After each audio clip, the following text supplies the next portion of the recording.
Essa questão 105 era uma questão que ela fala sobre os balões inflados com gás hélio, geralmente encontrados em praças, sendo segurados por crianças. E o texto fala que, uma vez solto, esses balões sobem até não serem mais vistos em poucos minutos. O que ele quer saber? Ele quer saber, durante a subida, qual é a grandeza relacionada ao gás no interior do balão que vai sofrer um aumento. Seria o volume, a pressão, a densidade, a temperatura ou a massa molar? Então perceba o seguinte, quando você infla um balão, as moléculas, elas começam a colidir com a parede interna desse balão. Ela vai exercer uma força sobre cada centímetro quadrado dessa parede. Ou seja, as moléculas, elas começam a exercer uma pressão. E aí o gás, o balão, ele começa a inflar. Quando é que o balão para de inflar? Quando a pressão interna, ela se iguala com a pressão externa. A questão fala que esse balão, ele vai ser solto, ele vai começar a subir. Por que sobe? Ele sobe porque existe uma diferença de densidade.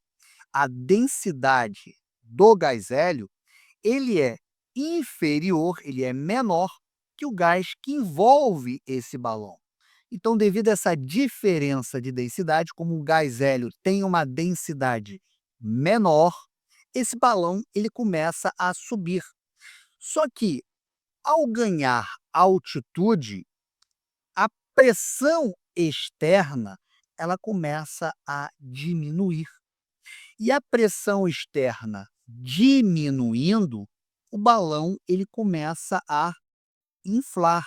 Então veja aqui na animação o que vai acontecer. Quando você solta o balão e ele vai ganhando a altitude, ele infla. Ele infla por quê? Porque a pressão com a altitude ela vai diminuindo. Então essa pressão interna, como ela é maior, ela vai fazer com que o balão aumente o seu volume. Então, durante a subida, o que vai acontecer? Qual é a grandeza relacionada ao gás no interior do balão que vai sofrer aumento?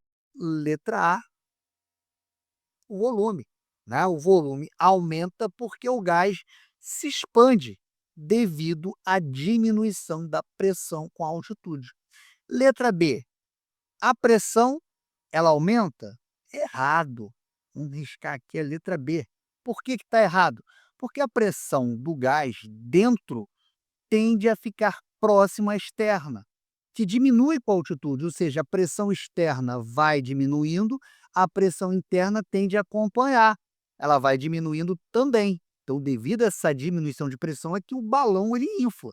Então, a pressão ele não vai aumentar, a pressão interna, a pressão do gás, vai diminuir. Letra B, errada. Letra C, a densidade vai aumentar? Errado. Como a massa do gás hélio dentro do balão ele é constante e o volume ele vai aumentar, só lembrando que densidade é massa sobre volume, como isso aqui não muda e o volume no interior do balão ele aumenta, o que vai acontecer com a densidade? A densidade ela vai diminuir, né? Ela vai diminuir, tá? Então, letra C também está fora. Letra D, a temperatura aumenta? Veja, a temperatura pode até diminuir, tá? Então, dependendo da altitude, ela vai diminuindo lentamente, né? Mas ela não aumenta, tá? Ela vai diminuindo lentamente à medida que esse balão vai subindo. Dizer que a temperatura vai aumentar? Errado. E a massa molar? A massa molar é uma propriedade desse gás. Essa propriedade ela não vai mudar com a subida. Então, gabarito, letra A.